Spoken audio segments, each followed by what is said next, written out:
পিছনে বসার জন্য নওশাদ সিদ্দিকী আসেনি, পিছনে বসতে জানে না নওশাদ সিদ্দিকী।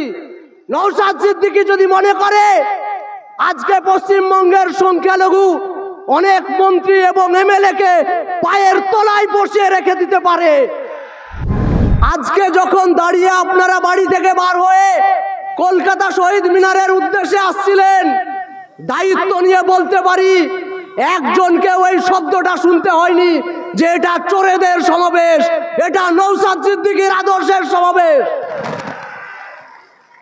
কাল ছিলাম জেপিসির মিটিংয়ে, জয়েন্ট পার্লামেন্টারি কমিটির মিটিংয়ে। আমাদের রাজ্যের একজন এমপি সাহেব ছিলেন, যার বডি ল্যাঙ্গুয়েজ আপনারা আগেও দেখেছেন, ঔদ্ধত্যপূর্ণ একজন আইনজীবী। আমরা প্রবেশ করার পর সাইডে বসুন, পিছনের দিকে বসুন। ভাইজান উত্তরটা কি দিয়েছিলেন জানেন? পিছনে বসার জন্য নওশাদ সিদ্দিকী আসেনি, পিছনে বসতে জানে না নওশাদ সিদ্দিকী।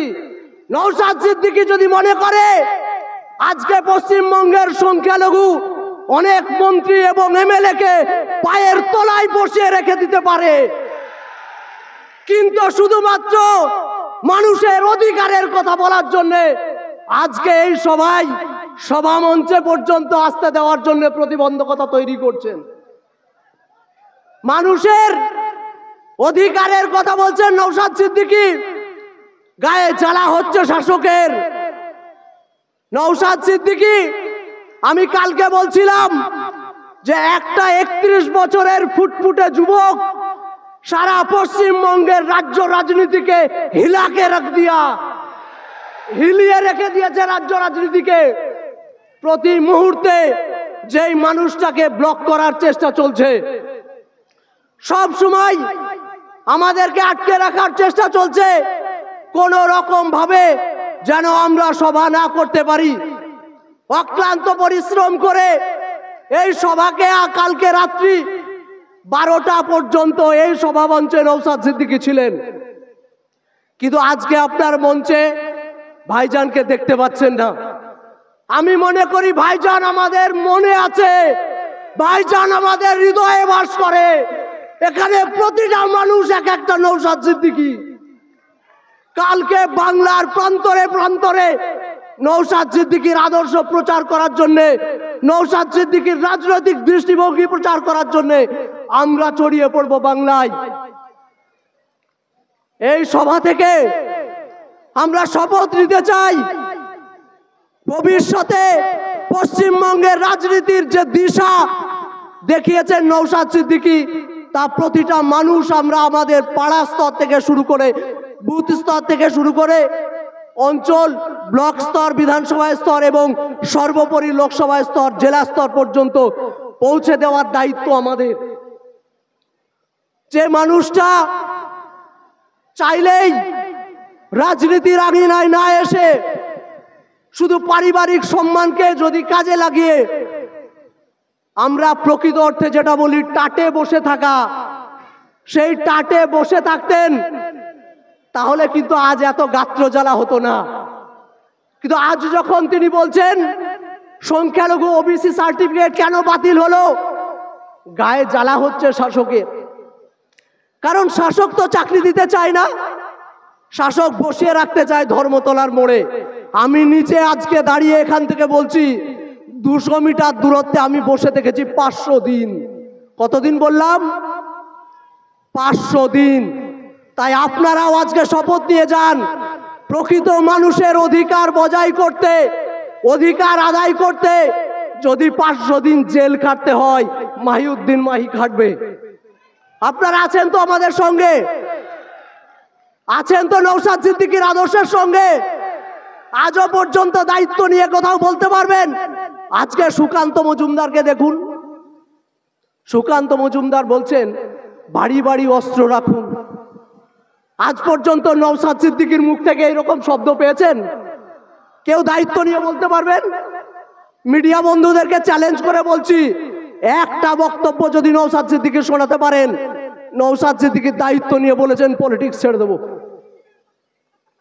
আজ আবেগের সঙ্গে কথাগুলো বলতে বাধ্য হচ্ছি, সেই মানুষটাকে পর্যন্ত আপনারা শত চেষ্টা করে যাচ্ছেন প্রতি মুহূর্তে ব্লক করে রাখার, কিন্তু না, আমাদের নওশাদ সিদ্দিকী আমাদের আদর্শে, নওশাদ সিদ্দিকী আমাদের রক্তে, নওশাদ সিদ্দিকী আমাদের শিরায় উপশিরায় মিশে আছে। আপনারা চাইলেও নওশাদ সিদ্দিকীকে ব্লক করতে পারবেন না, পারবেন না নওশাদ সিদ্দিকীকে আটকে রাখতে। নওশাদ সিদ্দিকী যেমন বিধানসভায় দাঁড়িয়ে ওবিসি সার্টিফিকেট সলিউশনের কথা বলছেন, যেখানে রাজ্য সরকার শুধুমাত্র ওবিসি সার্টিফিকেটের বলে, কিছু মানুষ মুসলিম, আদিবাসী, এসসি এসটি ভাই বোনেরা চাকরি পেত, আজকে SC ST fake certificate issue করা হচ্ছে।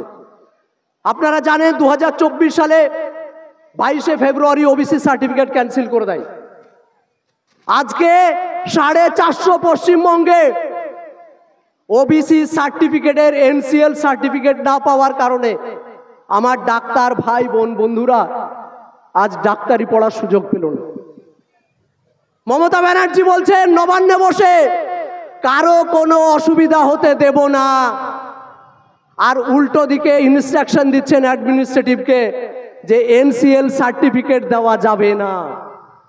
বুঝুন, মমতা বন্দ্যোপাধ্যায় যেটা করছেন, পিছন থেকে ছুরি মারা যেটা হয় আরএসএস এর সঙ্গে হাত মিলিয়ে প্রতিদিন আমাদেরকে ছুরি মেরে চলেছে। এই রানী রাসমণি রোডে কয়েকদিন আগে দেখলাম বড় বড় সব হুজুর সাহেবদের সভা হলো ওয়াকাফ বিলের নামে। কালকে যখন জেপিসির মিটিংয়ে আমাদেরকে জেপিসির চেয়ারম্যান যখন নওশাদ सिद्दीकी বলছেন যে আসুন साहब एक फोटो खिंचा लीजिए, नौशाद सिद्दीकी बोला फोटो खिंचाने के लिए तो हम यहाँ नहीं आए हैं, हम तो आए हैं अपने हक के लिए। हक जब तक नहीं मिलेगा ये लड़ाई चलता रहेगा। যতক্ষণ পর্যন্ত না আমরা অধিকার আদায় করতে পারবো ততক্ষণ পর্যন্ত আমাদের লড়াই চলবে। রানী রাসমণি দাঁড়িয়ে হুজুর সাহেবরা প্রোগ্রাম করলেন, অনেকে অনেক কিছু পদও পেয়ে গেলেন। শামসুল স্যার বলছিলেন সব কটা ধান্দাবাজ ওবিসি সার্টিফিকেট ওয়াকাফ ইস্যু করে মূলত বসিরহাটের টিকিটটা কনফার্ম করতে চাইছেন। সব দেখবেন ওই টাইপের হুজুর। আমি তাদের নাম করে পর্যন্ত বলতে পারি যে এই ওবিসি সার্টিফিকেট এবং দুদিন যাবৎ বিধানসভাতে যে আলোচনা সভা ছিল ওয়াকাফ নিয়ে, একটা শব্দ পর্যন্ত উচ্চারণ করেননি সেই মানুষগুলো। কোথায় ছিল সিদ্দিকুল্লাহ চৌধুরী সাহেব? আপনাকে বলছি, কোথায় ছিলেন আপনারা যখন ওয়াকাফ নিয়ে ডিসকাশন হচ্ছিল? শুভেন্দু অধিকারীরা বড় বড় গলা বাজাচ্ছিলেন, কেন ওয়াকাফ রেজিস্ট্রেশন হলে ক্ষতি কোথায়? তখন একা দাঁড়িয়ে নওশাদ সিদ্দিকী বক্তব্য রেখে ওপোজ করলেন, আপনারা হাততালি পর্যন্ত দিতে পারলেন না। লজ্জা এটা আপনাদের জন্য, লজ্জা সিদ্দিকুল্লাহ চৌধুরী সাহেবদের জন্য, লজ্জা হুমায়ুন সাহেবদের জন্য, লজ্জা 40টা এমএলএর জন্য।